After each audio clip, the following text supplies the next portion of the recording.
I'm live. Hey. Hey, family. Sorry, I'm rolling on CP time. I apologize for the delay. I was having some technical difficulties. Um, oh, Lord, I done did something wrong. And I'm still having technical difficulties. Lord have mercy. All right, so I do have my very good friend. I'm going to see if I can add her to the stream and hopefully it will work. Miss McPherson, how are you? Yeah, I can't hear you. Let me see. Do I have? Let me see.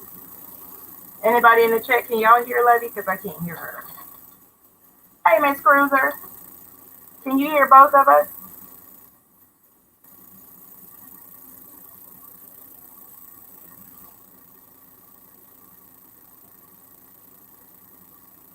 Anybody can hear me? Let me get a one. Let me get a one.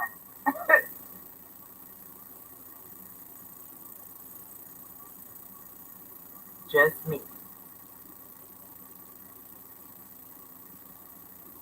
Okay. Yeah, so they can't hear you. Hey, Auntie.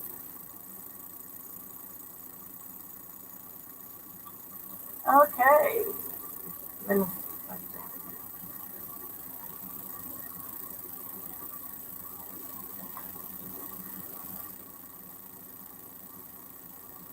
All right. So I've dropped the link in here so you can join the chat. Miss Cruz, if you're available, can you see if you can join the chat before I get to doing all this talking?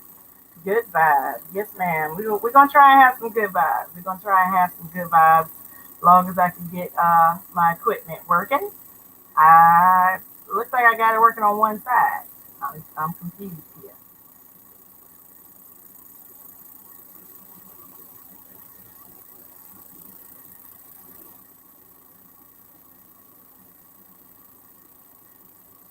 All right. Well, while I am trying to get these things together, what I will do is make sure that I have my head up in the picture. Hey, Pookie Willis, I see you.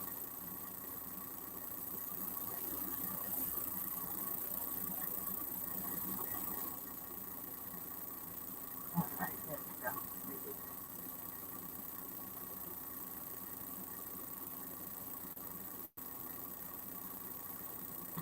All right, so while we're trying to get it together, let me tell you about my process.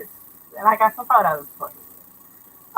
So Saturday, my fiance and I went downtown Atlanta, and we actually got off at the King Center train station and walked downtown and joined the protest.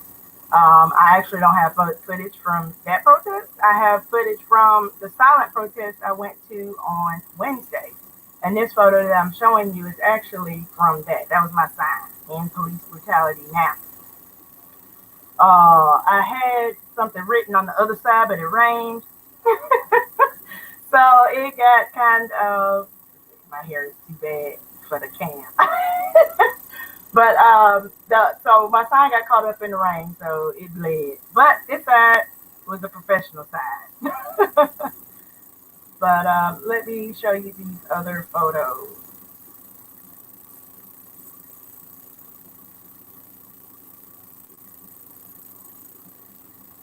There we go. Some of them are a little blurry because I'm not the greatest of photographers, but we're gonna go through it. And this statue is actually in front of the King Memorial Center, and it shocked me because I was just down there last weekend and I did not remember seeing this. But this is my dad's favorite statue in the city of Atlanta. And I don't even know what it depicts, but I just remember he loved that statue. We have pictures of us in front of this statue. And so this is at the beginning of the actually, that's the end. Yeah, that's the end after we walked back to the King Center. So I thought this was going to be like a 1, 2, 3 mile walk. We ended up doing 5.8 miles from the King Center up Ponce de Leon and through Midtown, back around the Beltline area, back to the King Center. But excuse the blurry, like I said, I was shooting on the go. But these are some of the photos. I'm gonna scroll through while I talk about it. So again, this was a silent protest. So it wasn't a lot of, I mean, it wasn't really any shouting or chanting. It was just silent, people talking amongst themselves. As you can see, it was literally the Rainbow Coalition out there, which I was happy to see. And real quick, this is a biker gang that we ended up walking into. So while we were doing the silent protest as part of Protest Atlanta, we ran across Bikers for Black Lives Matter. So this is some of the footage from them. And we actually walked with them a little bit. And this is right on the Beltline, which you can see the skyline of the city, my home, my heart. And see, not in this picture. It's Grady. I was trying to see Grady Hustle's back there. So we actually blocked off traffic because we ended up walking. I'm pointing like y'all can see. Let me see if I can. Can y'all see my mouse? Okay, cool. So right in like this area is where we ended up walking across. So they were already blocking it off for us. And it was a cloudy day, but we didn't get rained on during the walk. We actually got a downpour beforehand, but I had my poncho, I had my mask. It was all good. Sorry, some of the blurry photos. This was the only police encounter that we had right here, but they weren't bothering us. They were just blocking traffic. And let's see, that's on the corner of Freedom Drive and Boulevard. And again, you can see the city outline.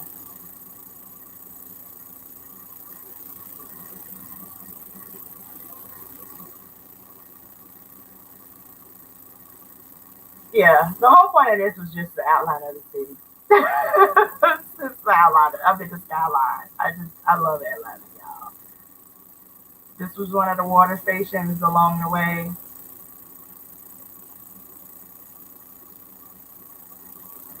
And again, I really think, and this was a black organized protest, but it was a lot more non-black people there.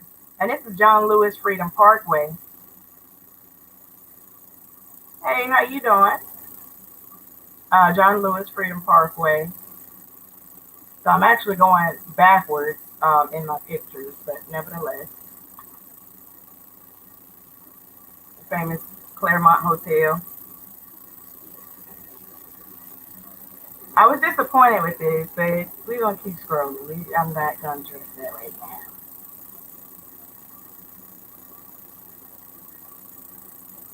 And I just want to stop right here so you can see.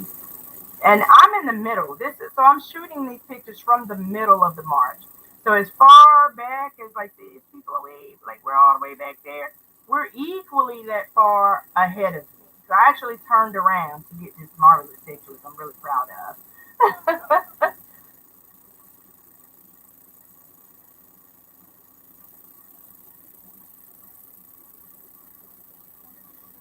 As becoming the norm, just as many Caucasians. Yes, but that's what we need to amplify our voice because well, we're gonna get into that. We're gonna get into that. And just some beautiful pictures of the city. Her sign got rained on, but it says this is bigger than your Facebook opinion. And I don't know how many of y'all have lost, if you're on Facebook, I know some of you aren't. I have had to either delete a few friends or be deleted by a few friends behind this whole uh, protest and everything from George Floyd to now. But I'm okay with that. I'm really okay with that. This is the Ponce City Market. And as you can see, there's another picture, so I kind of caught up a little bit. But we were deep out there. We were deep. And all right, I heard that sound.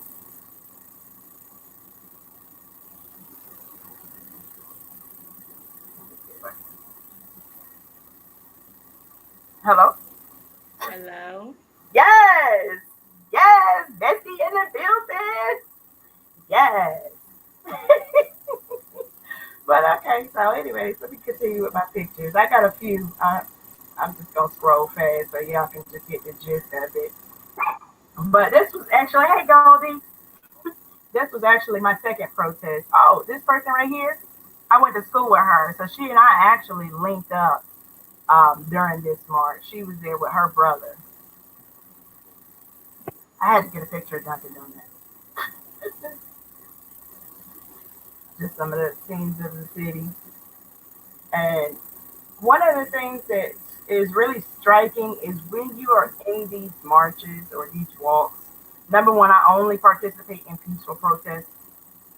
I'm not here for no foolishness, but it's there is an energy, an unexplainable, unarticulatable, if that's a word, energy when you're there. So I was dog tired before I did this march, and I was debating, but I said I was going to do it. I was going to do it. I was going to do it because when V and I went down there on Saturday, it was really spur of the moment. We didn't have funds. We didn't have our water. We just had our masks, hey cuz, and our backpack, and we just walked. So I was like, okay, I'm gonna do it the right way. I'm gonna have my backpack, ponchos, water, all that. Ooh, Chad, but I was tired. I was tired, but it was on my heart. I believe in this movement. I believe in the message. And one of the things that really encouraged me to participate was the fact that I don't have a name to put on my sign right now. And I don't want to have to put a name on my sign. I really don't. My sign says end police brutality. I think that is a start. Obviously, that is not the ultimate end goal, but that is definitely a start. I take great issue with the police force, and I think that it needs to be we need police reform. I am in favor of defunding the police, and I want to talk about that a little bit after I get through these photos. So I'm gonna try and click while I talk. But I just it was just in me. I just could not let this moment pass and know that I did not participate. I'm not shaming anybody that didn't participate. You know, you do what you do what you feel is right. But this is what I felt like I needed to do. And I did it by myself. You know, I didn't try and recruit. I didn't hype it up like, hey, I'm going, like, no, because this is what I believe in. So I had it in me to get out there. So back hurt, and I had to take ibuprofen and lay on a heating pad before I went. But I was determined to go, and I had to do it for myself and for those that I love. So that's there. There's my little sermon speech on that. But also, you know, I love dogs. So I got a picture of every dog that I ran across during this protest. So in this particular picture, this dog, which is a pit bull, and he was gorgeous. It's actually pulling him on the skateboard, but it's my camera, so I wasn't in a position to switch it to video. I wish I could have gotten the video. But okay, there we go. Miss McPherson, now that we can hear you, please introduce yourself. Or you want me to introduce you because you know. Yeah, this is your shindig. All right, so let me tell you who I have joining me today because a lot of y'all have heard of her but have not seen her. This is Miss Lovey McPherson, the cake lady, my editor. So, you know, when y'all see my videos come out on YouTube that look really, really good, like that last one that she and I did, the riots and racism, she's the one. She's the one. She helps me out on so many different levels. She and I have been friends for 11 years. We worked at one of the worst places on earth. We worked at a call center. And the only good thing that came out of it was our friendship. That's it. Unless you Uh, tell it the food. oh no, that was just a bonus that kept me going because at least they had some decent food. But yeah, I don't miss nothing about this place at all. But so Miss McPherson is also a fellow podcaster.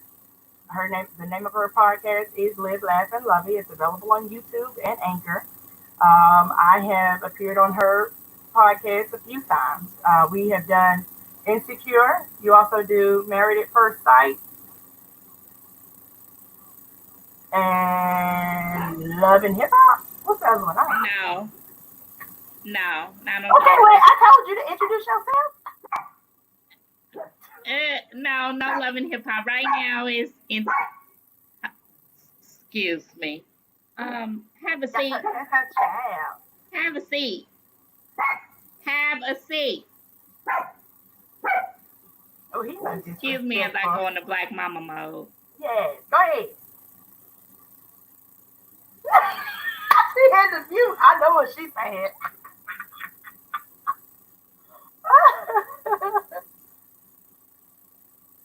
Let me see if I can find her.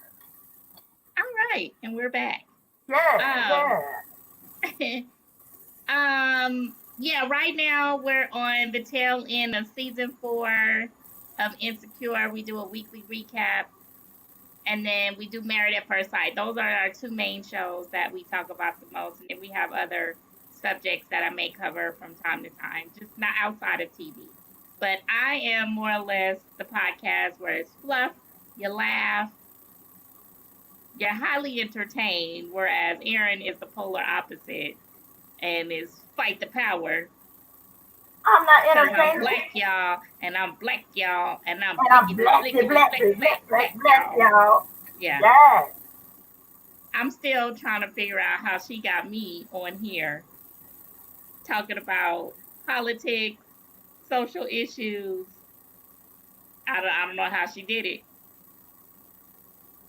Yeah, that's me. It's me. Because we a vibe, though. We a vibe. We a whole vibe.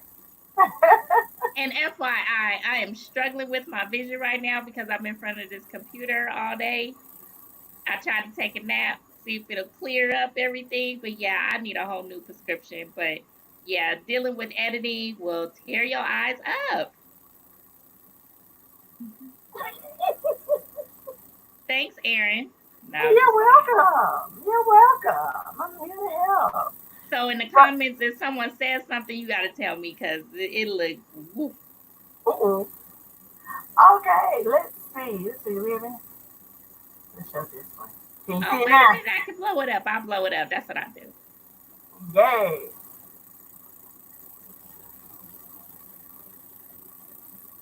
Yeah, so we got to work on your custom name. Remind me to do that. But this is the link to Lovey's channel on YouTube.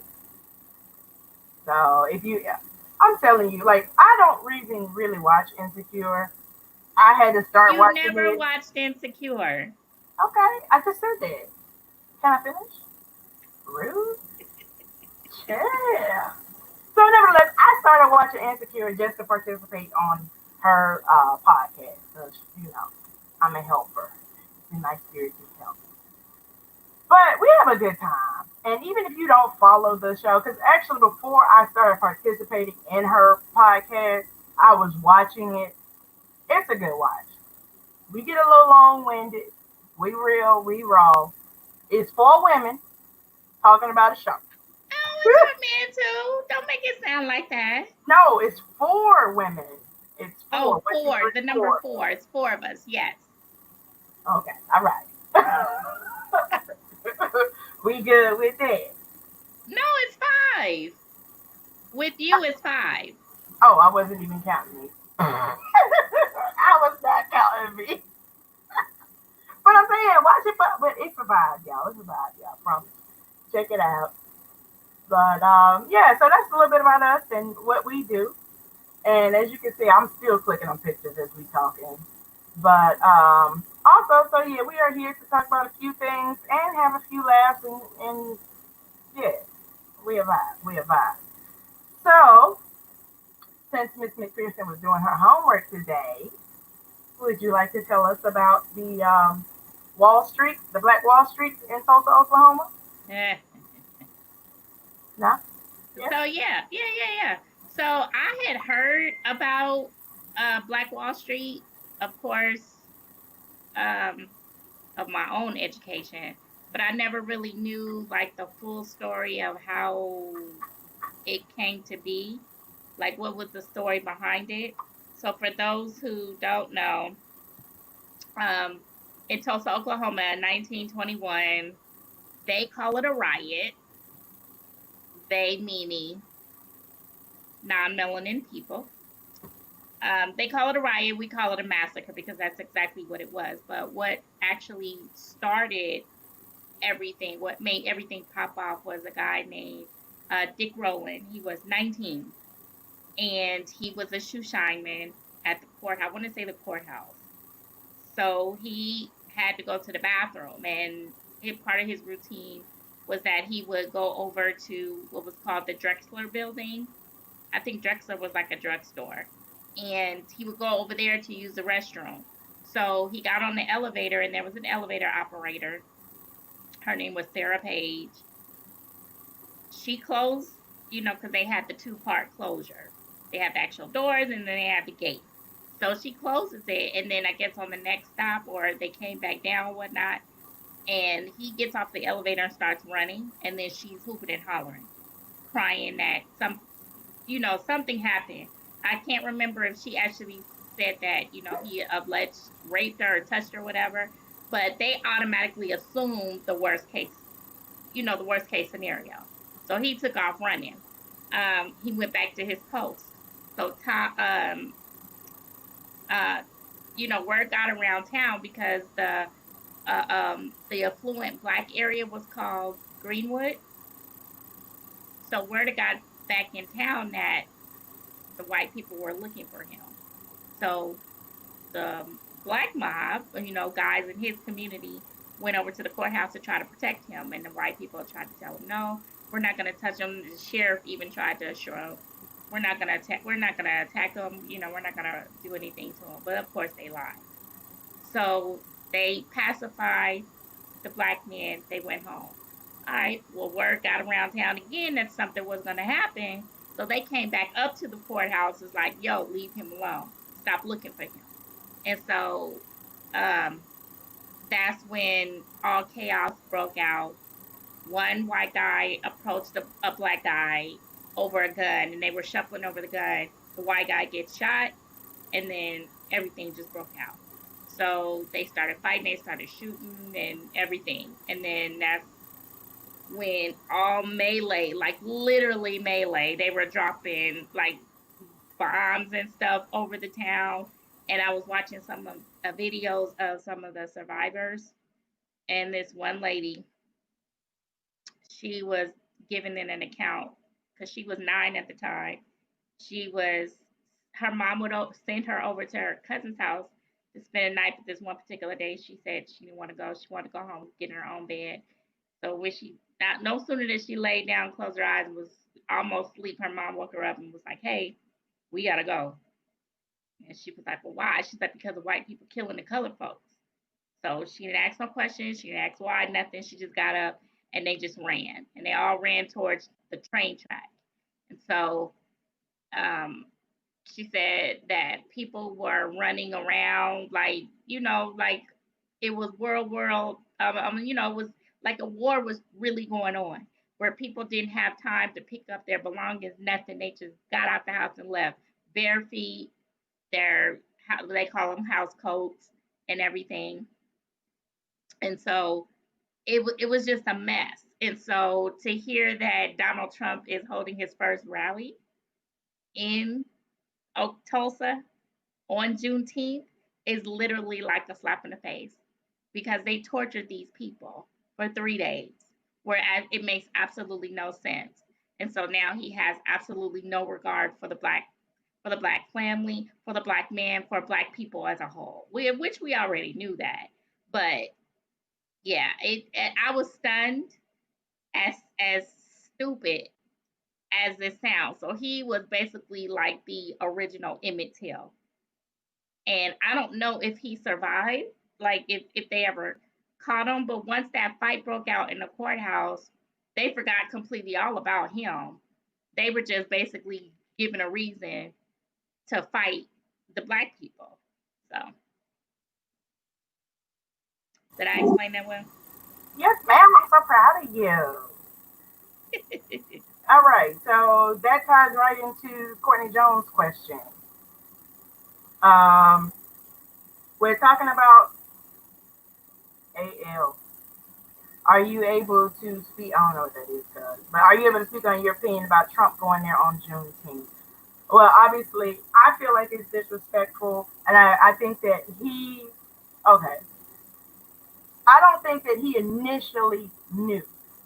He probably just planned it because this is Donald Trump. He ain't tuned into the black people. He don't know our struggles. He don't know our history. He don't even know American history. Because mind you, this is the same person that was up there talking about they took over the airports in the Civil War. But when somebody told him, sir, that this is going to cause a lot of backlash because this is really important to black people, he's like, oh, that's perfect. That's perfect. That's perfect. Let's do it. Let's do it. And I told Levy 2 days ago when we found out about this that he was going to try and spin it. And what is that lying lady's name? His press secretary, what's it? Barbie. Yes. Barbie, well, I told her something else. But nevertheless, she got up there and said, yes, it's very important. And, we know that it's important to the black people. And that's why we wanted to do it. Like they paying homage. Oh, right. But you can't even say George Floyd's name. You just call it what happened. What happened a couple weeks ago was disgraceful. His name was George Floyd. You can't even address the millions of people that are in the streets all over the world, but you paying homage. You want to sit here and talk about MAGA loves the blacks. Boy, if you don't get out of here, ooh, child. Digress. But so yeah. And then the convention is moving to. Come on with it. Do your homework, baby. Come on in. Yes. So silly. It's Jacksonville, right? Yes, ma'am. In August. I gotta check with my friend because he live out there. Ooh. But I forgot at what date it's significant. I want to say it's August 20. It's August 20 something. I don't know. I can't remember the exact date. I can look it up in just a minute. But what it is it's Axe Handle Saturday. That's the date that he picked. So he has his convention on Juneteenth in Tulsa, Oklahoma. No, that's a rally. Oh, okay, you're right. That's his rally. So he plans his first rally in Tulsa, Oklahoma on Juneteenth. Then he plans his convention on Axe Handle Saturday, which was one of the bloodiest days in Jacksonville or in Florida history, which is another situation basically similar to Tulsa, similar to Rosewood. So this man knows exactly what he's doing, and nobody's going to tell me that it's accidental. And I don't know how any human being can support this man for president. I don't even care if you're racist. I don't even care if you're racist. As an American, just a red-blooded American, how can you feel that this man is any good for this country? Even your redneck ass. Sorry, Mom. But how? Help me. Because he has no soul. You can't have a soul. He has disrespected every facet of everything important to any American, even redneck American. He has disrespected the military, the Bible, the church. But they still rally behind him, though. That's what I don't understand. How are you still rallying behind him? You see that the general came out and was like, "Oh, I shouldn't have done it." Yes. So a week later. Right. So why are you bringing that up? We're gonna go a little lighter with this. Can we talk about sorry, not sorry? So let me tell you what sorry, not sorry is. These white people that want to be racist get caught being racist, and then now they're sorry for being racist. Are you really Like, no, because now you're being held accountable for this. And so now you're sorry. Now, Drew Brees is a different thing. So we'll talk about Drew Brees in a minute. We'll talk about Drew Brees in a minute. But I'm talking about these Karens that are popping up everywhere. And I don't know why where are the Kevins? Why is it just Karen? Why is it just Karen?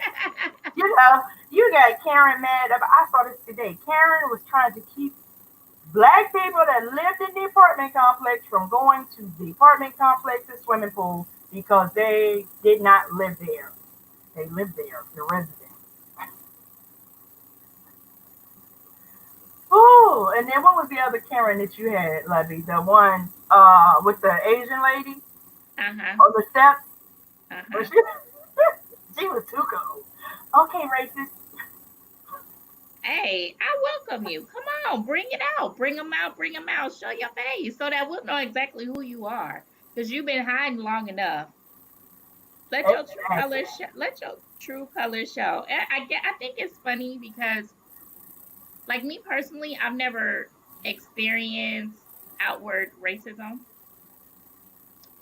Because I always say, living in California, we live in a bubble. Because we don't know. We don't. I mean, we just didn't have to. It's always been a multicultural environment. Like my first best friend was white. Um, we have a huge Hispanic population. Like I didn't even know any Jamaicans or any West Indian people until I moved here to Georgia. But yeah, I just don't. It blows my mind to even see people in California act like that. But to address Courtney's question, so there was this older lady. Her name is Wilma, I want to say. And so it was a young lady in the park exercising, and she was doing like a warm up where she was like going back and forth on the steps. And she was going from side to side. So it's not like she was taking up the whole staircase, but she was moving, actively moving, because of course she could see people coming up and down, because you see people going up and down the stairs. So she was moving out of the way of the people that were trying to utilize the stairs. And you saw Wilma go up, and then you saw Wilma come down. And then Wilma was like, she went on this break, go back to where you come from. And so the young lady was like, what? Okay. Wait, pause. First of all the girls said, because Wilma, the old lady, was coming down the steps and almost bumped into her, because clearly this lady was into her workouts. She was getting it in, and all the girls, the lady that was working out, all she said was, "Jeez," or like, "Oh my God," because she bumped into her and didn't say anything. And Wilma went off. Don't you ever talk to me like that again. Yeah, that was a mess. And then she kept coming back to her. Like she was really that old lady, like, and another thing. And another thing. And another thing. I'm like, okay, then what, on your last one, you harassing me at this point. Right. Let's see. Hi, Cindy. Let's see. Levy, maybe you know the answer to this one. Is Michael Jordan? I don't think Jordan is. Magic is. Oh. He owns some franchises in LA. I knew you would know. That's why you're here. So let's talk about Starbucks while we're on that.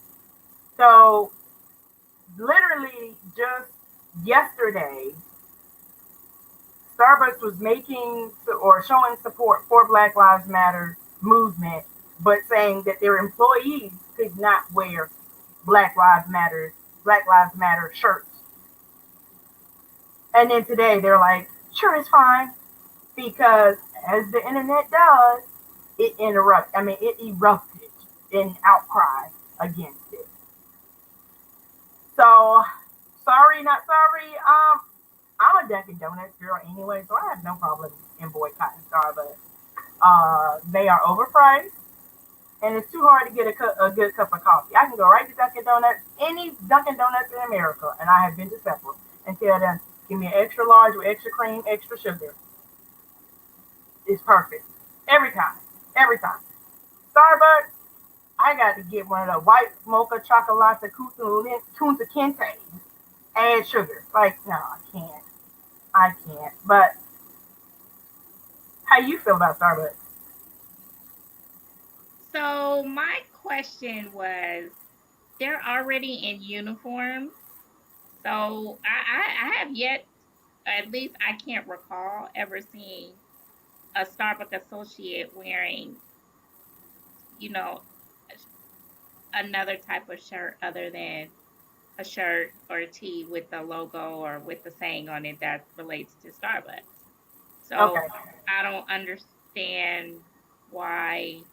Now I understand it. Like if it, I can see if they wanted to wear like a button or something, then yeah, I get that. But t-shirts, like when, like seriously, when have you ever seen someone that works at Starbucks wear something other than a Starbucks shirt? So, well, I don't frequent Starbucks, but I read into the story. So the issue from the employee standpoint was that they were allowed to wear like Blue Lives Matter shirts. They were allowed to show their support for the LGBTQ community. But in this instance, they were not. That was the issue. Oh, okay, okay, okay. I mean, if you're gonna do for one, you got to do for the other. Right. Period. And I guess they learned their lesson. I guess, but I'm all good with not supporting them. Cindy, I would agree with you. The names of the coffees, instead of a small, it's a tall. Instead of a medium, Yes, because I can never it's order a the right grande. size. I'm like, and I have ordered the wrong size, and then I said like, and then they're like, you want a, so I want a large. You want a venti? I want this size cup. Okay, can you just give me that?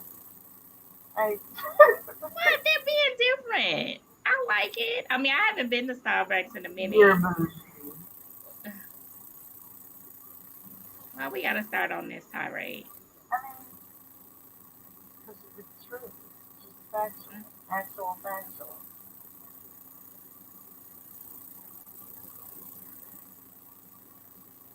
Okay, whatever.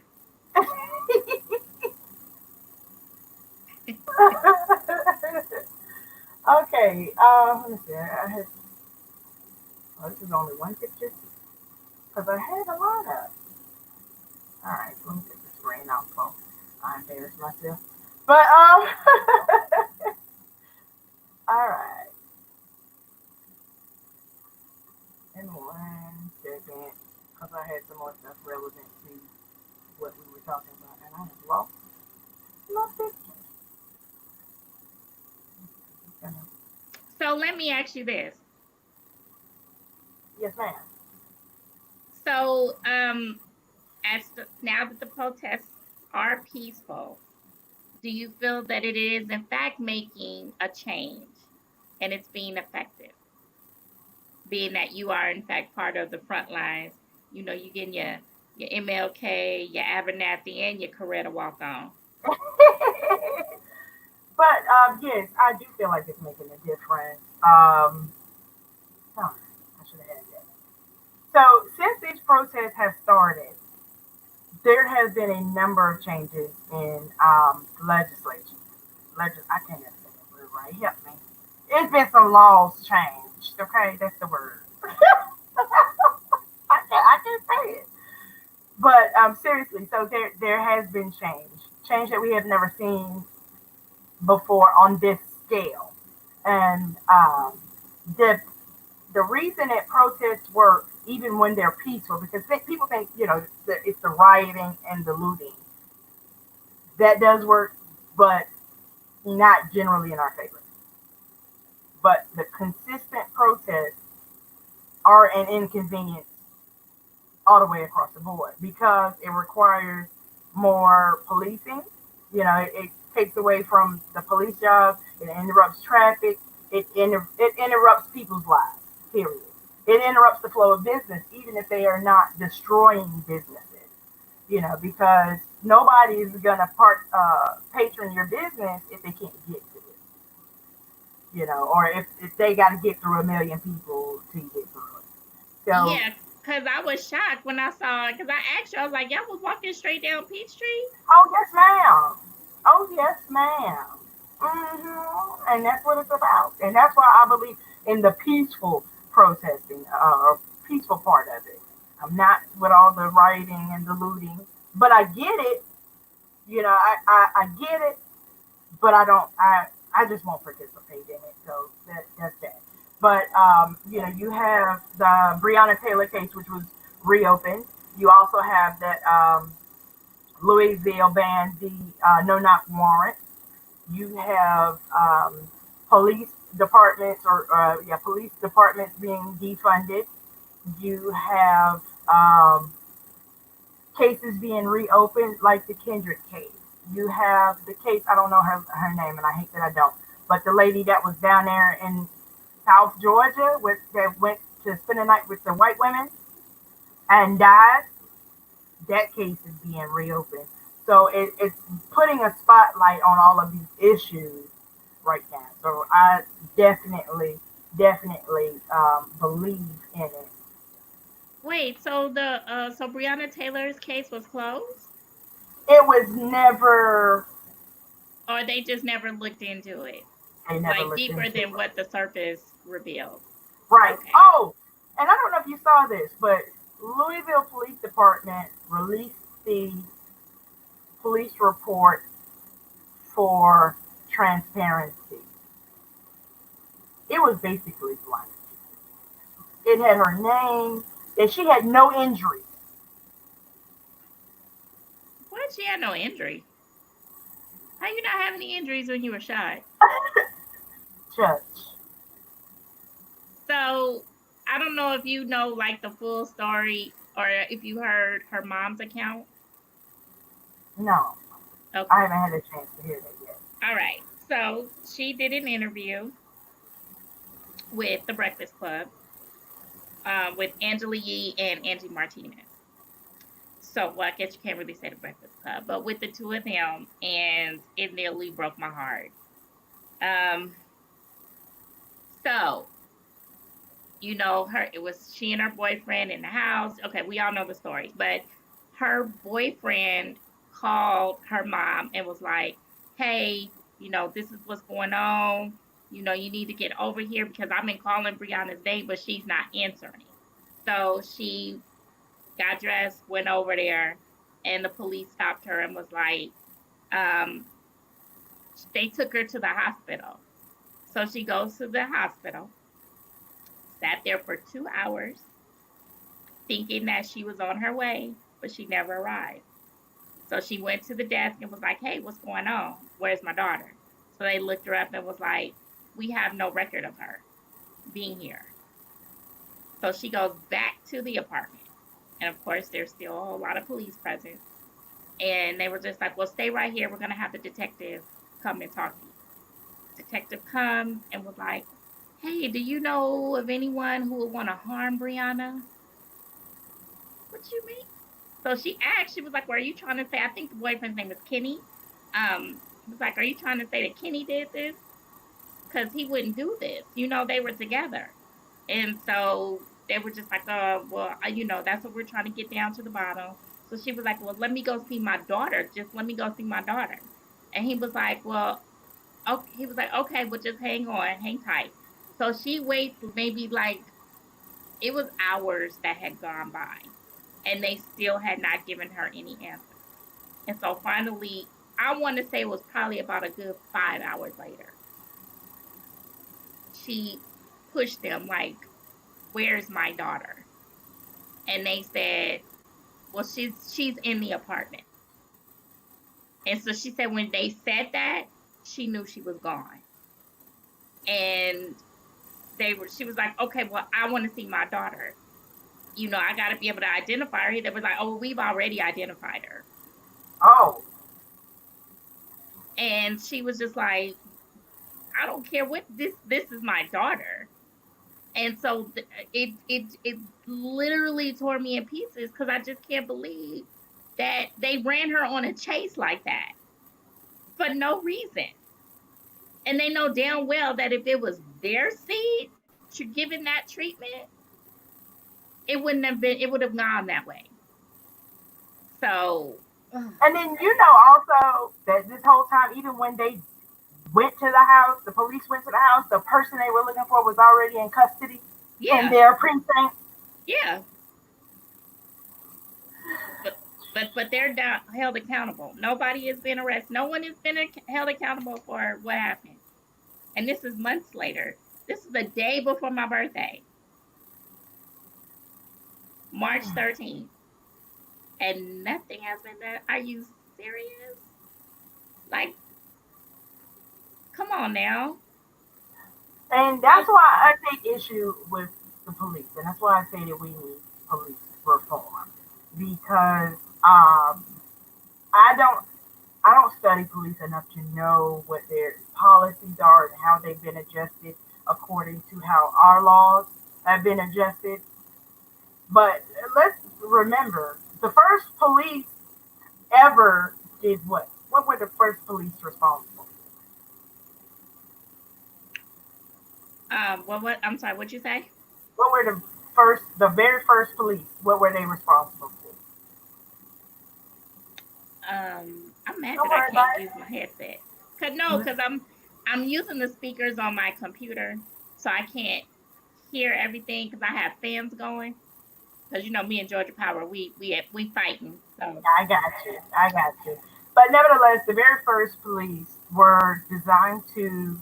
This is even okay. So, they had the police during slavery, but they were overseers. And that's what they did was, mhm, look for runaway slaves.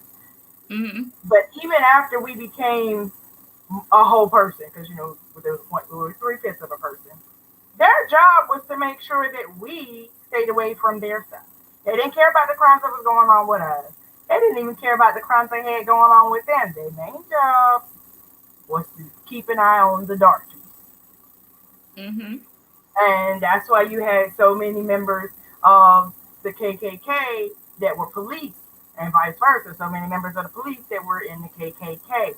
And they have not ever gotten away from that mindset, and it's trickled down to current times.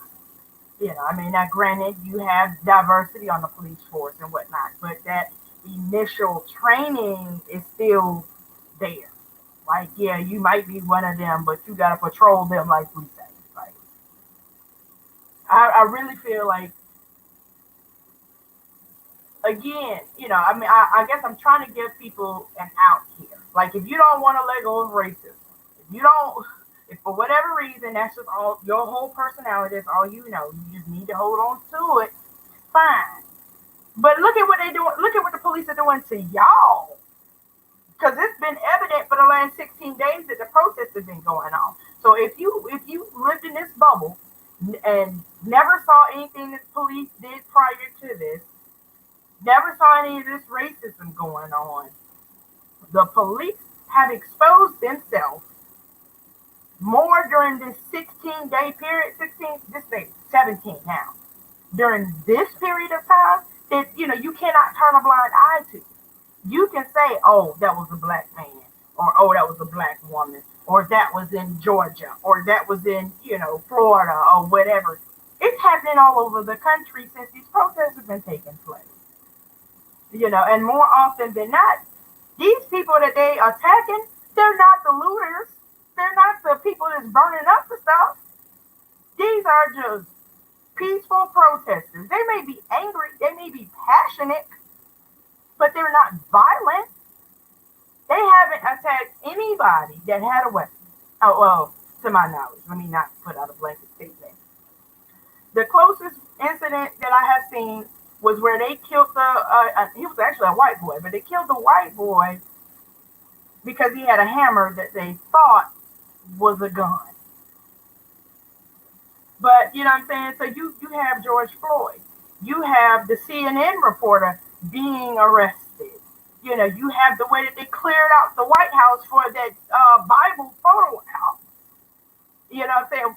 Peaceful protesting. They didn't even say, all right, you all need to clear out of here. They just came out, what your president say? Dominating the street Yeah, with and they tear tried to say, gas and rubber bullets. yeah, they tried to say that they gave warning, but they didn't, No, because there was too many reporters on the street to be able to give an account for that. right.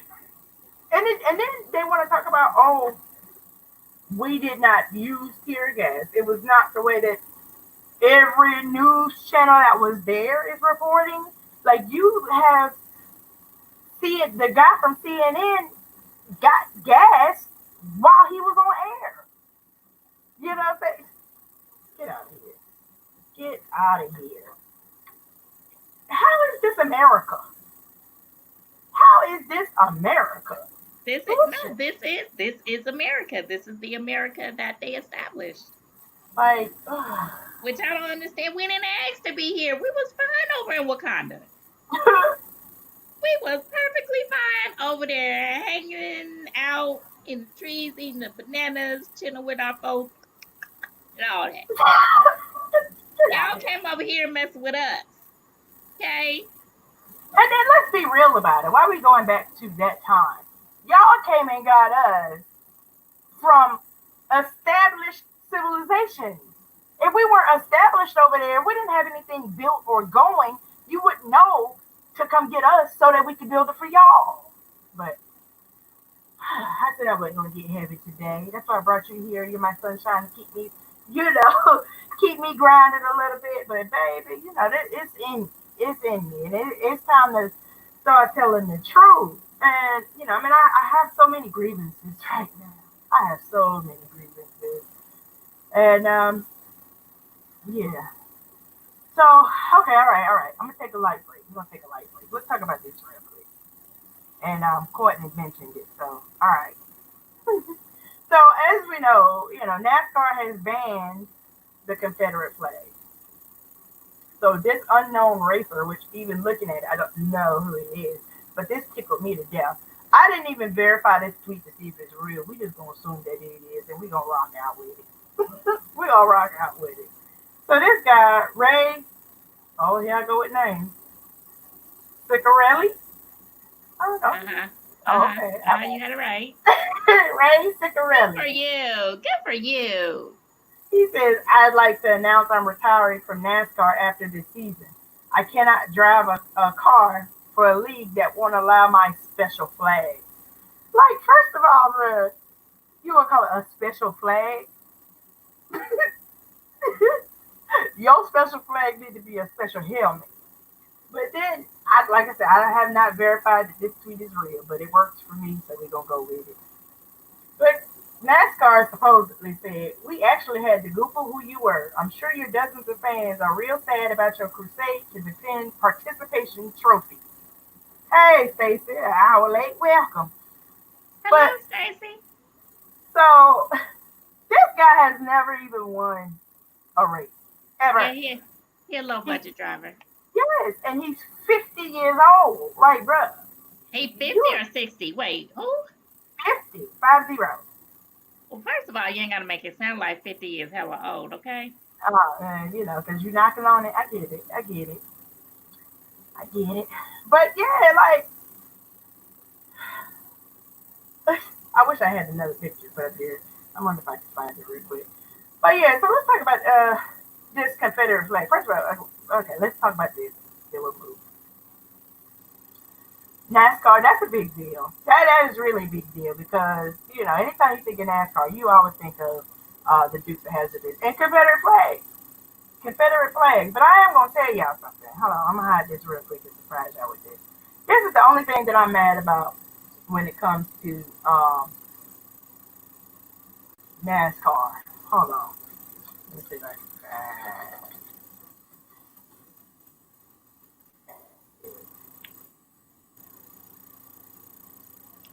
Okay, so what you mad about NASCAR? I'll get ready to show you. Okay, we're just going to do it like this. I don't mean no disrespect to nobody or whatever, but we got to keep it real. First of all, NASCAR, how the hell y'all keep this thing under wraps? Like, I ain't seen this man until he wanted to get the Confederate flag. The black driver. But that thing is, ooh. Like, Well, I mean, with every profession like sport, there is like that one, like with golf, um, NASCAR driving, what's the other one? Hockey. There is that one black person. But we didn't know that was the black person.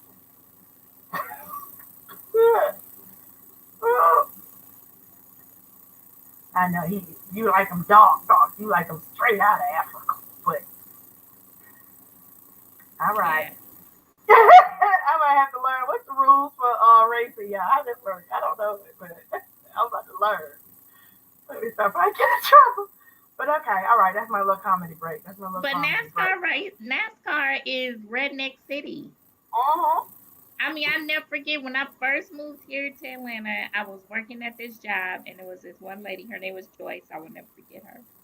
Little petite lady, just as redneck as she wanted to be. But she was cool. She was cool with me because it was a call center, so of course it was a whole bunch of us colored folks. So she was cool with us, but then she was used to tell us about how she was into racing and how, her boyfriend at the time had a car and they would go over to the Atlanta Motor Speedway to race their car. And she was like, "Yeah, we got a trailer for it and everything." And I'm like, "Oh, okay, cool." And then I ran into her some years later on the street. She's like, "Yeah, we really into racing. We're still in the racing and everything." And I was like, "Oh, okay." That's when it dawned on me, like, wow, this is really for white people. Yeah, because the only thing I knew about racing was just because we used to wear like the M&M jackets and the racing jackets, but I couldn't tell you who the driver was. Well, you knew about Dale Earnhardt and Junior, but that was to the extent of it. I didn't know anything else. And even then, like when I think of NASCAR, I think of the big belt buckles, the coat, Gip, beer, and Confederate flag. Yeah, Bud Light, Right. That's right? it. You know what I'm saying? And even I only knew about the race because they started doing the goodies commercials, the goodie powder. You had goodies and VT, which is the same Hmm. company apparently. But And I yeah, don't know, I don't know if the movie Talladega Nights was trying to open our eyes a little bit more to it, and especially with having Michael Clark Duncan. Remember mm, he was in it, so I don't know if they were trying to shed some light on NASCAR racing. Um, I mean, because it does seem like it would be exciting, well, for me anyway, because I like fast cars. So I could see. I just remember that scene where they were at the restaurant, the husband and the wife, the owner and the wife, and she was just so exhilarated by the speed of the cars, and she was just, she had to hold on to the tape. I gotta watch that now, but but I get I a mean, you even got Ricky Bobby. Like that's what I know about the right, racing. You know what I'm right, saying? but But yeah, so even then, they were still white. yeah, yeah, but I wouldn't mind going. I mean, but again, it's Redneck City, Yeah, so it's yeah, it's interesting to see. I mean, because they trying to make it all inclusive. and But when I'm you for hold it. up that flag, that's letting us know, hey, We're not welcome. you're not welcome. And kind of touch on the flag. The restaurant in Buckhead, OK Cafe. Yes, I saw that controversy, but go ahead. Okay, so they had like a big, huge poster size Confederate flag hanging up in the restaurant, and they decided to take it down. And they were asking the owner, well, what made you want to take it down? So of course she was just like, I'm open, I'm woke to what's currently going on. But what killed me was when she said, I'm going to auction it off, and the proceeds that we get from it, I'm going to give it to the police. Mm, Goodbye. okay. And I always wanted to stop by there and see what kind of food they have, but I really ain't going there. Okay, so let me show you this because we talked about this the other day. while we're talking about the Confederate flag, this is Georgia's old flag. They just changed it in 2001. And I remember it because this flag used to bother me. It used to bother me so bad. Because, all right, let me put here.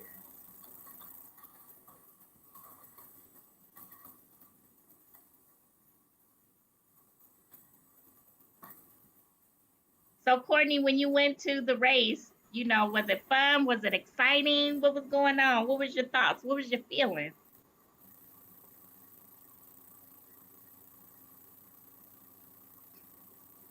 Go ahead, Aaron.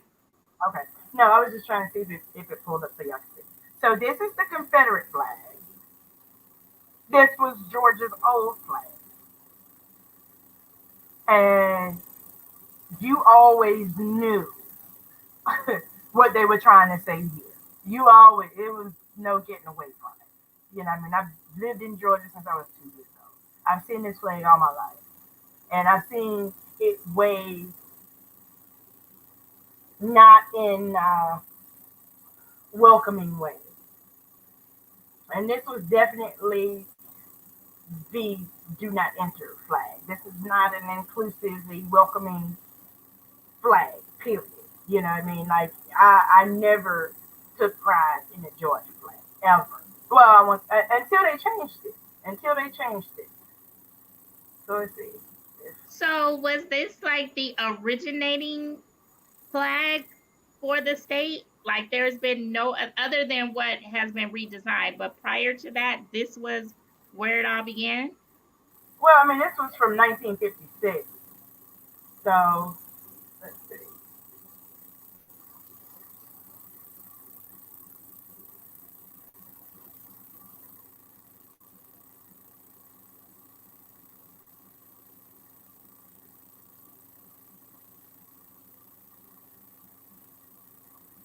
But whatever flag we had before was always some version of this.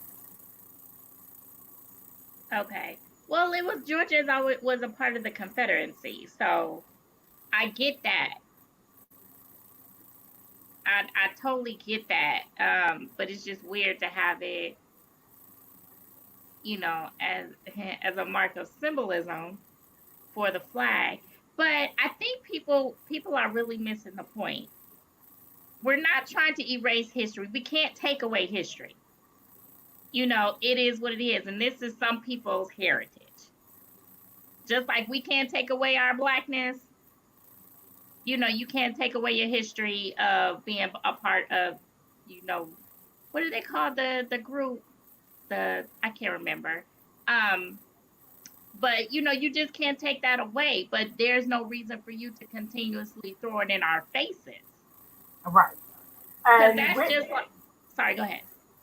with that, my issue is they take issue with us wanting to get rid of these Confederate monuments, Confederate statues, the military installations with the Confederate names on it, as well as the Confederate flag. They take issue with us wanting to remove those because it's their, so to speak, heritage. But you want us to get over slavery. You want to remind us that this is 2020 and slavery was so many years ago. When was the Civil War? How long ago was that? Right. And again, it is a part of history. It's a part of, actually, it's a part of everybody's heritage, even though it's Confederate, because that's a symbol of what happened to our people, and that's also a symbol of what they did to our people. Like, they don't understand it. But there's a place for that. I'm not saying just erase it, put it out, just destroy everything. Have a museum or a Confederate park or something, where all of those things are. And if that's what you're into and that's what you want to go and see, then you can, because they don't have any slavery statues. They have a slave museum. They have a historical museum for that. But we don't have. They got upset about putting Harriet Tubman on the $20 bill. Right. And 45 explicitly said, "Oh, I don't want to see that." Oh, okay, so it works for you, but not for anybody else. Like, we don't want to see that. Oh, Yeah, it's weird because if we put into place where we ask to have slave monuments erected all around the country, oh no, we would get shot down left and right. Okay, they wouldn't even they weren't even comfortable with the what's the Crispus Attucks, the first black man to die in the war. They weren't. He wasn't even a slave. Now, if y'all take issue with Frederick Douglass, Martin Luther King, the peaceful ones, the ones that weren't even slaves. You Now, what if we want to put up some Nat Turner? They're not gonna be cool with that. That is not gonna be cool. Y'all are not gonna be cool. Y'all wouldn't even put up Harriet Tubman because she the one that got away. Like that's an inspiration right there. Can we get a statue of that? But you want us to forget about that? Oh, okay, okay, all right. But all right, let's go back to let me talk about your president real quick.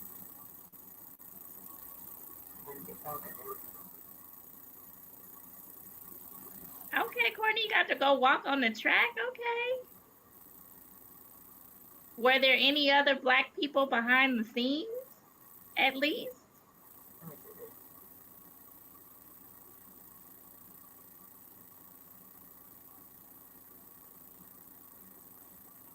Okay.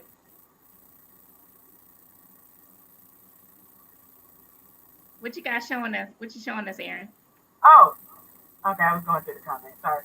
Your president. So if anybody going to attend the rally, he don't want no social distancing and no mask. But in case you get sick, sign this waiver. Oh Like this yeah. is that's what this is. Mhm. Like if people are gonna go.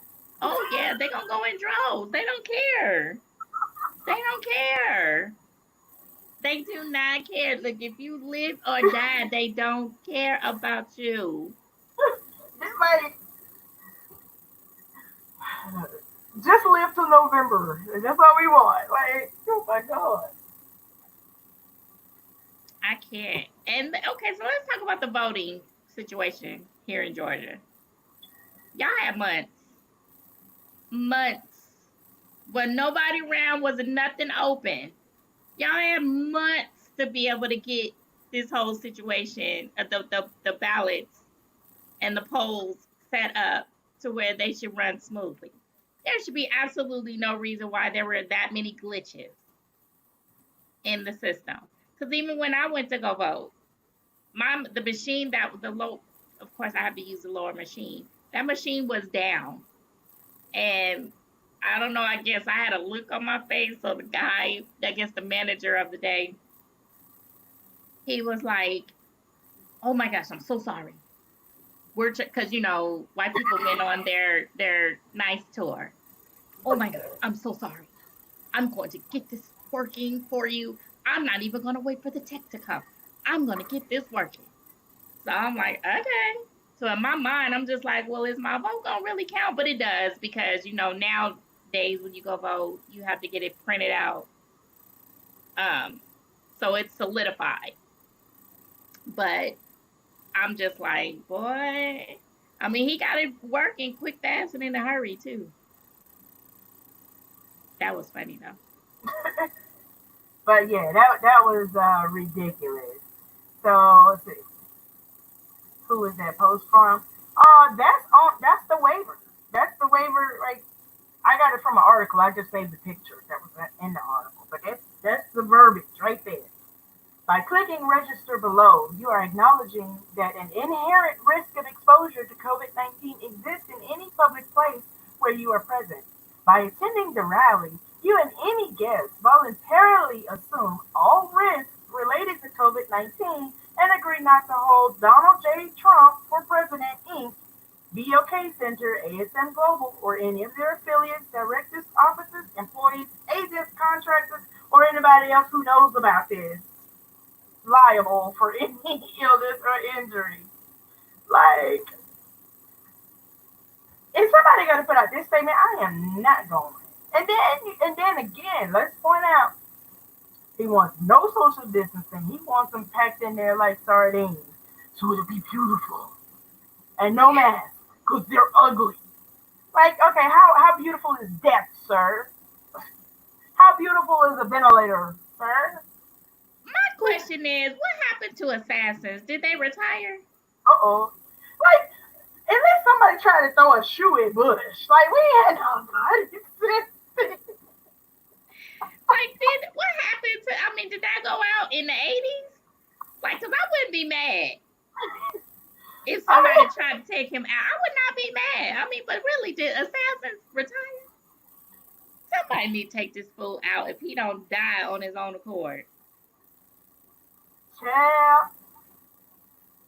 I know that's terrible. I know that's terrible. That's so terrible. That's terrible. I'm sorry. I'm not wishing death. I'm not wishing the ill will on him. I'm not. But this is the worst. The worst. I have never seen, like, it's just mind blowing at this point. And then people are really rallying behind him.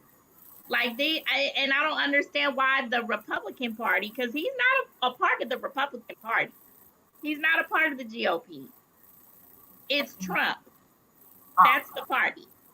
So I don't understand why is it that the GOP is not. They know this some foolywag shit. They know this. And why is it that you are not really standing up for what is right? Because the man gonna do what the hell he want to do. Exactly. It's not necessarily the GOP's agenda that's being pressed forward. Yeah, you may get a little bit of a trickle, but the minute that you say something against him, are you out of there? So why not go ahead and stand for change? Why? I'm not gonna say that. I'm not gonna say that. Okay, go ahead. No, I mean, I'm once again, I'm not seeing how you can support this man. I don't care, like I said, he's just bad for America. He's just bad for America, like red, black, white, orange, whatever. He does not care. He does not care. And then when he do this number right here, like a 2-year-old, like, bro, what president? I don't know why he said that. You think we're gonna do whatever? You have to dominate the streets. Like, first of all, let's talk about this. Let's talk about this. So you had to go to a bunker.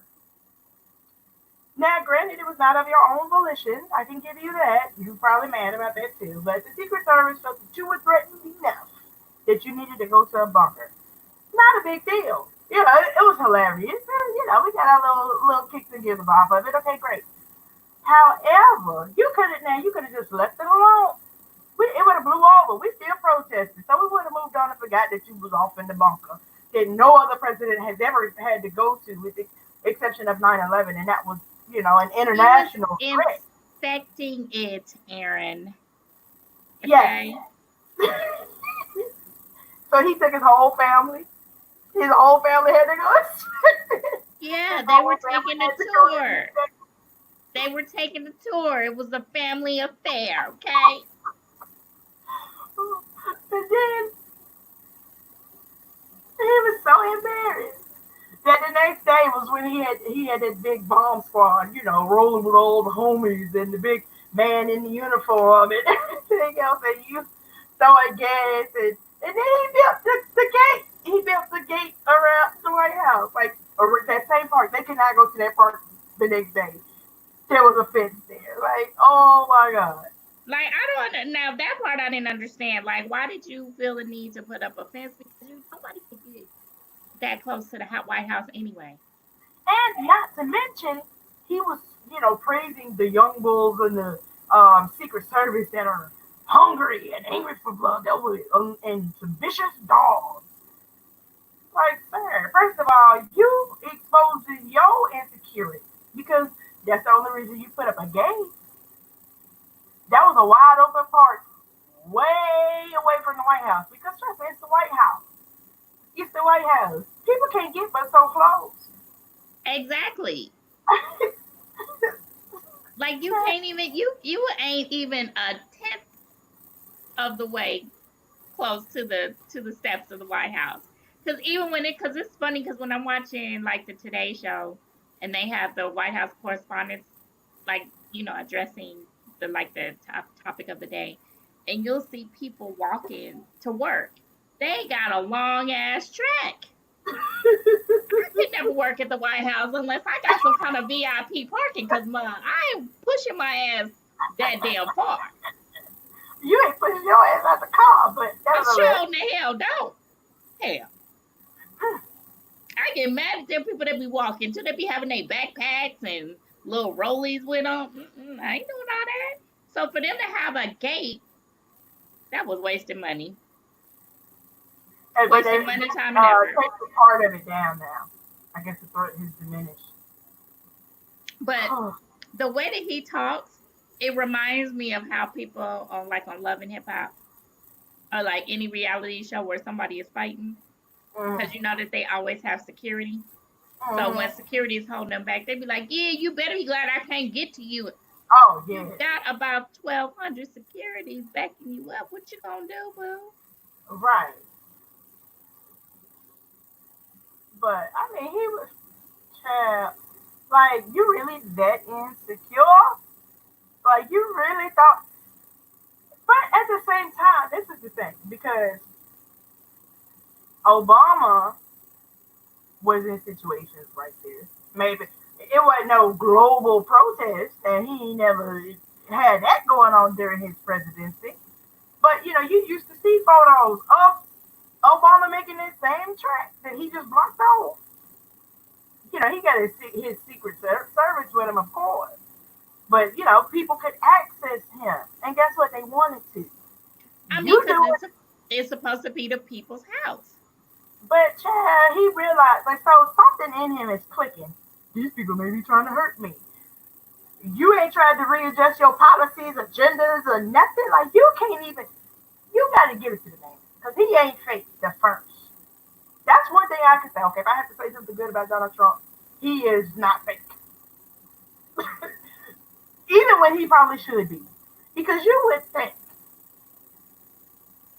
you got the whole world protesting against a situation that took place in your country.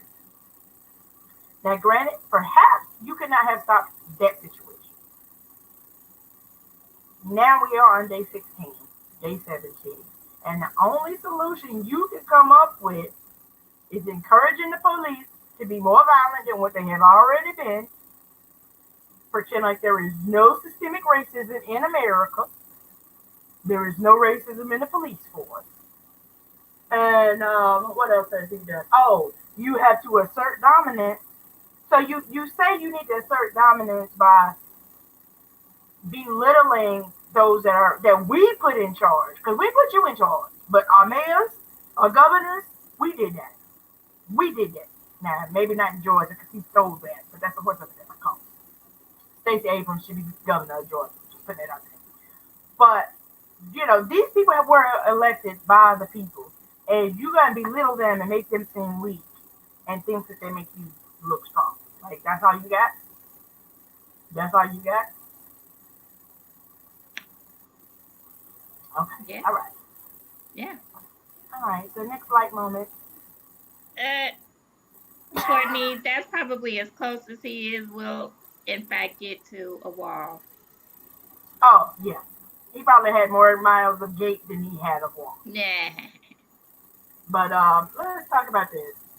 How we feel? How you feel about this? I just laughed. I did too. But so when I look at things, I'm generally not as bothered as the public would be. But I'm like, oh, that's gonna be a problem. When I saw it, I was like, oh, that's gonna be a problem. But one of the things is, number one, they did not just up and decide, hey, maybe we should show support by getting these kente cloths, because I heard that's good for Black people. Like, no, it's not. But the Black Caucus gave those out today. Right. Okay, cool. And I really didn't mean to get a picture of the kneeling, because I have no problem with it. I'm in full support of acknowledging the situation. Cool. But I was a little thrown off. Like, this almost looks photoshopped. I really had to Google it before now. Google it and make sure that they had on the same kid they clothes in all these pictures. Like I know somebody being funny. Is somebody being funny right now? Is this a joke, y'all? Well, I mean, at the end of the day, I really was not really bothered by it, but I knew people would be. I knew people would be. Yeah, that had to go through some executive decisions by black people. That we gonna do the kente cloth. Right, because I know. Yeah, yeah.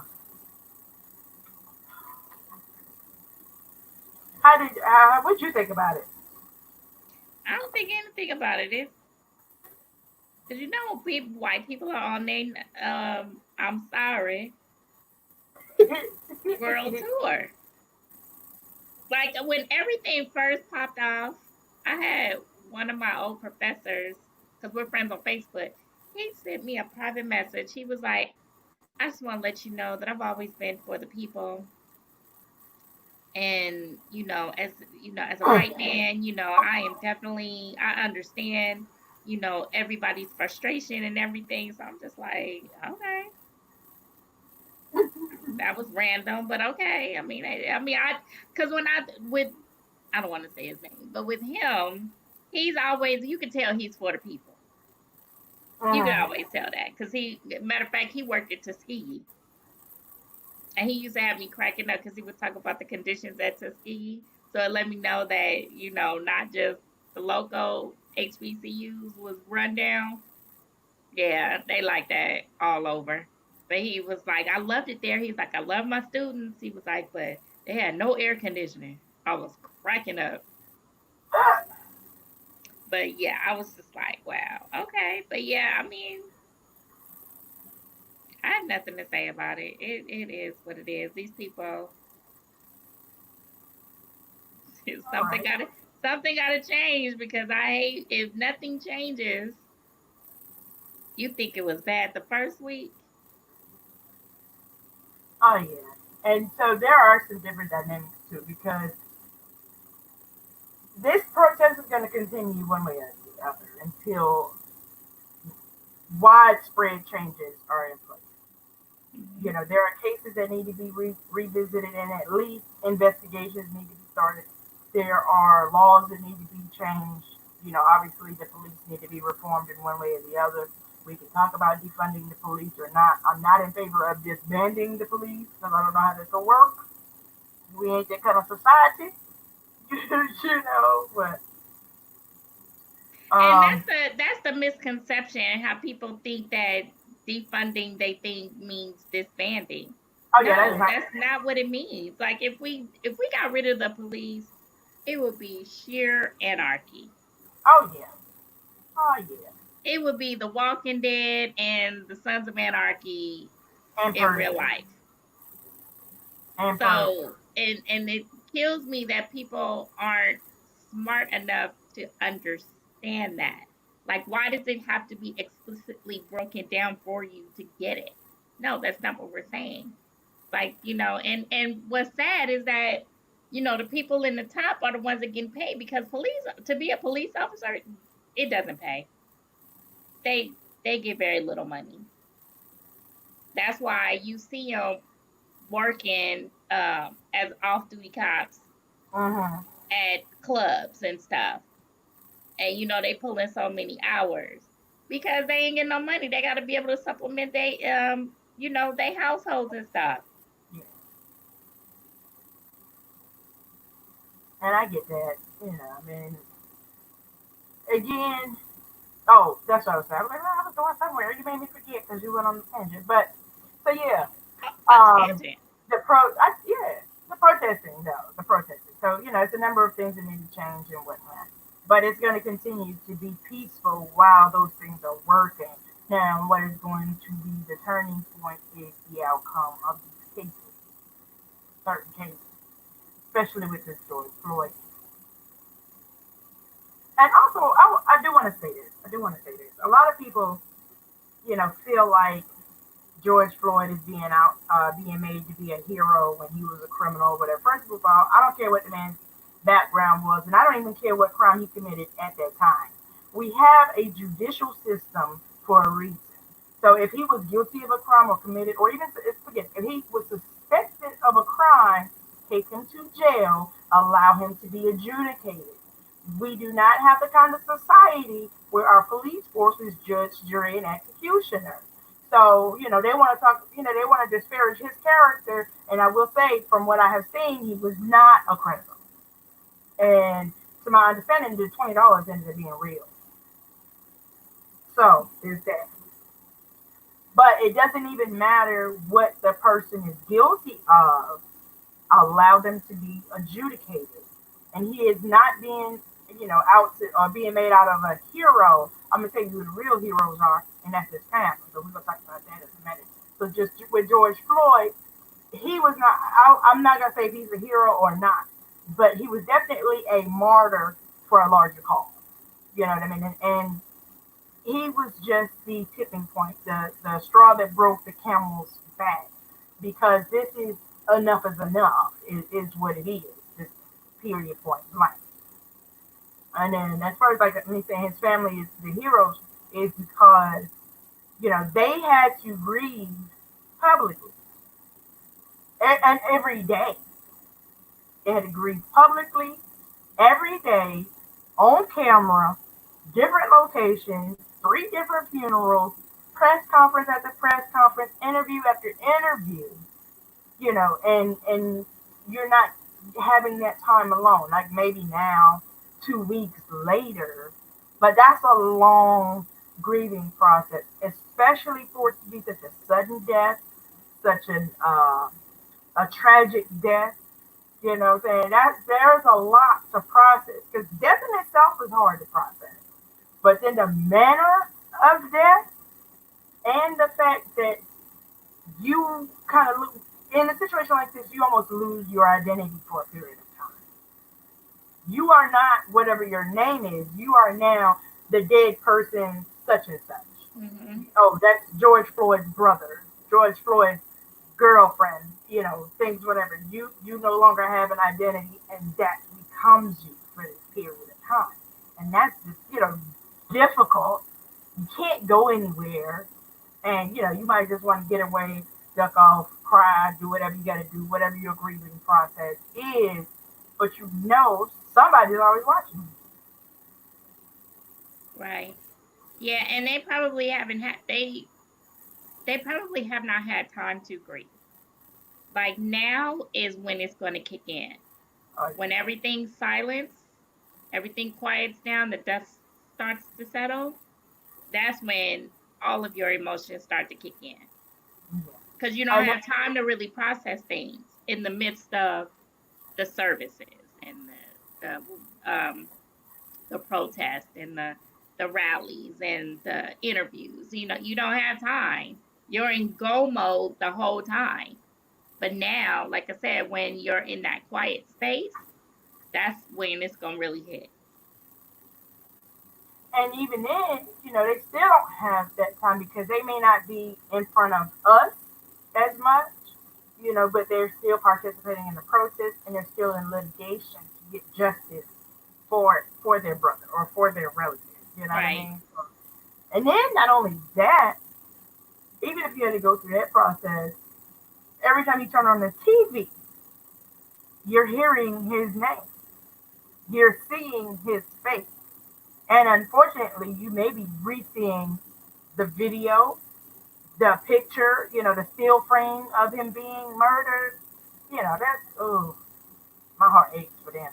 And my hat's off to them, because they are, all things considered, they are a pillar of strength to me, because I would not be that composed.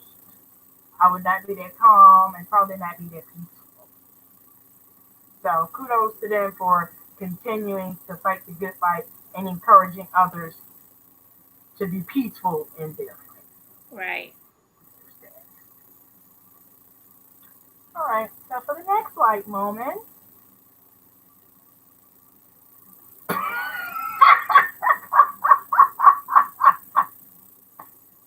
All right, so the cancel culture. Yes, like this is too much. This is too much. Yeah, why the babies got to be affected by this?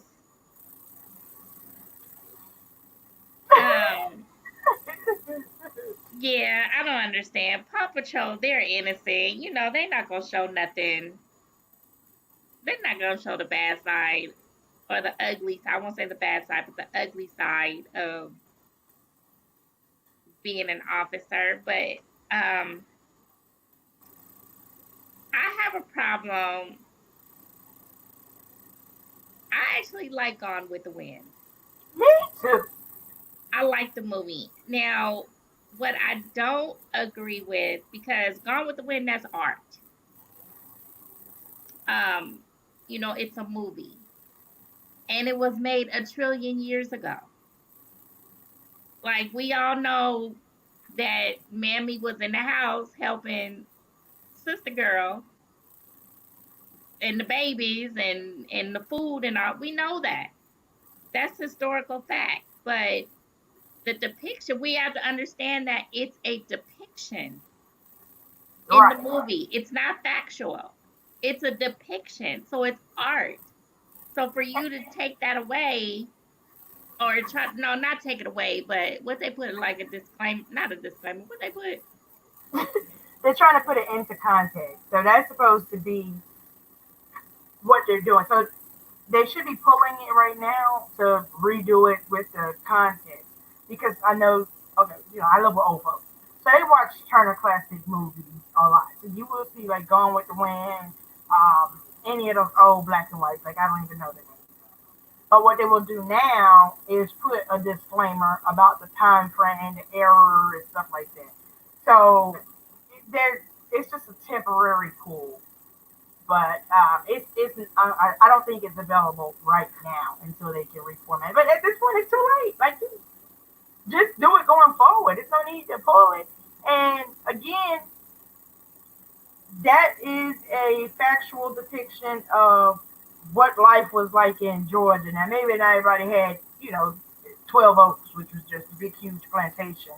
And that's actually where Ashley Wilkes is. Because I read the book, I watched the movie, I even read the second, it was like another part of it. I read the second version of the book, right? So this is my thing. Like, yes, I love Gone with the Wind, even as a black person. And then again, it is historical. Now, I'm not saying we need to have movies put out like that now. Like, no, that's not, no. But it gives you a guide for the type of progress that we have now, where the only two black characters, well, it was three, because you had Big Sam, who was the one that saved her when she was being bad and trying to take the carriage. But you had Mammy, you had, what is her name? God, I can't remember. It was like Pookie or I can't. What was her name? But it was a little girl that didn't know nothing about birthing no babies. That was her only line in the movie. When she was Was supposed it to, Queenie? it was. I can't remember. Was I it just had it Queenie? before, but I had it just before I was getting ready to say it. But this is right when Melanie was getting ready to have their baby, because Melanie Wilkes, who was in love with Ashley, that's the one that Yeah, I haven't seen it in a while, so but I want to say it's Queenie, it's but I something know what with. you're talking about. But nevertheless, so those are the only three characters, and then Hattie McDaniel won her Oscar for the role. So that you don't even as a black person, and even as woke as I am,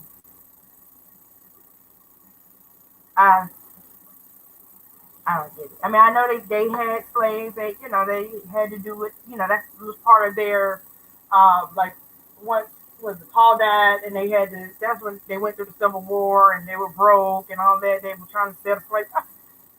I get that, but those are things that really happen, and that's a movie that you can watch by choice. It's not like a statute that you're forced to pass. It's not a build like the name of a building that you have to go into in order to get whatever service they provide or whatever. So in that case, it's just a little too far. Yeah, I wasn't. Michael Rappaport, he did a live yesterday where he was pissed. Oh, he was pissed. You don't Oh, pull Gone with the Wind. How you gonna pull Gone with the Wind? He was like, he was like, so what about the times that I played a police officer and I wasn't always the best police officer? You gonna pull my episodes? I played a police officer 4 times in 4 episodes of Friends. You gonna pull that too? Can't believe that. So he was pissed. And I get it, because it's art. And It's then so it, let's talk about that. What you talking about? The cop show. So they canceled Cops after 32 years. They canceled Live PD, but the issue with Live PD was they actually killed somebody in the making. right. So that's a little different. Cops is, what it always has been. It's been there for 32 years. But okay, so you got Cops being pulled, you got Live PD being canceled, and then now I don't know how true this is, but I at least the question is being posed. Should shows like SUV, like Law and Order, SUV, Law and Order SVU, CSI Miami, all of those type of shows, should those be pulled? I'm like, what's the one with Magnum PI in it? I should always call him Tom Selleck, Blue Blood, like all of those kind of shows.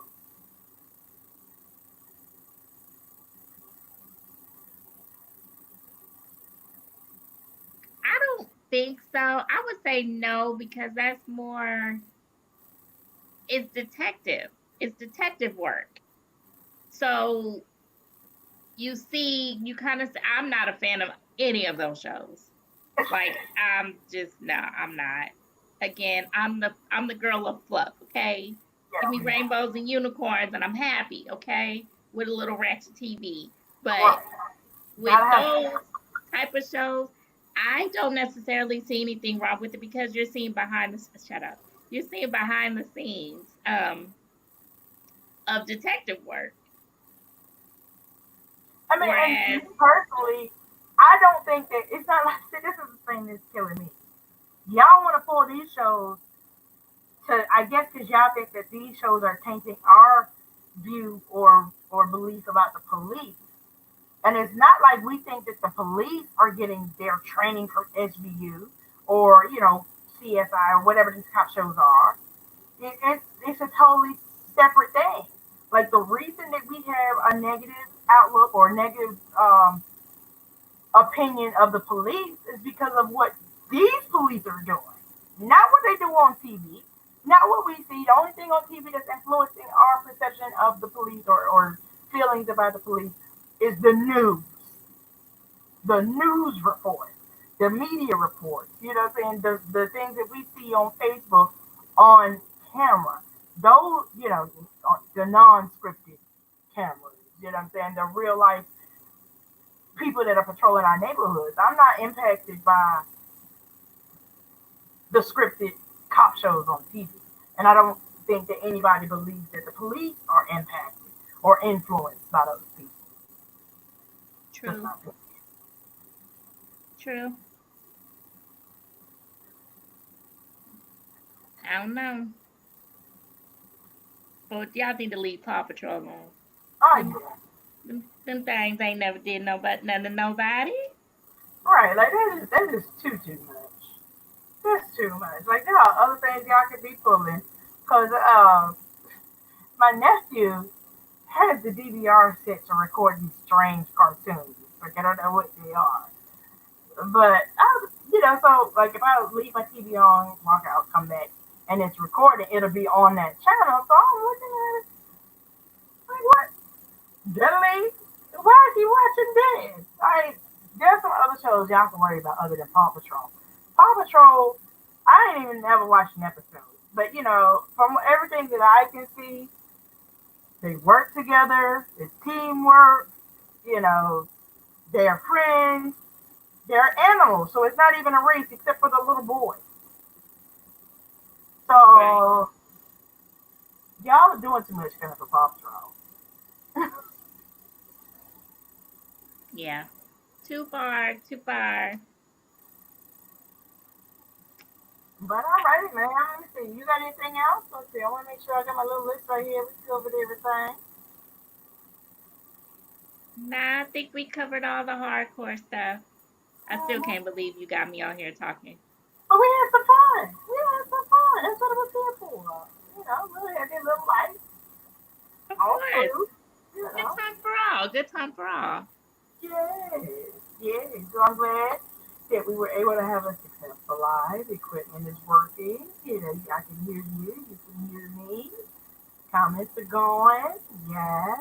So I look forward to seeing you next week. Okay, I slid that one in. Oh no, we'll talk about that later. I be trying to trick you with the camera like it's on camera. I got you. But alrighty, friends and family, we are going to wrap it up. Thank you so much for joining us. Thank you, Miss McPherson, for joining me, helping me out. And we will see y'all next time. Thank you so much. And if you're watching this on replay, please don't forget, number one, let me get the thumbs up, leave a comment, share it, subscribe to the channel, and don't forget, live, laugh, and love you. Also on YouTube, they can still see you. Don't forget to check out Live, Laugh, and Love You. And as soon as I finish this, I'll be sure to have her link in the comments. But as always, y'all have a happy Friday. If those of you are joining me in protesting all over the country, be safe, be smart, drink plenty of water, and we are out of here. Bye.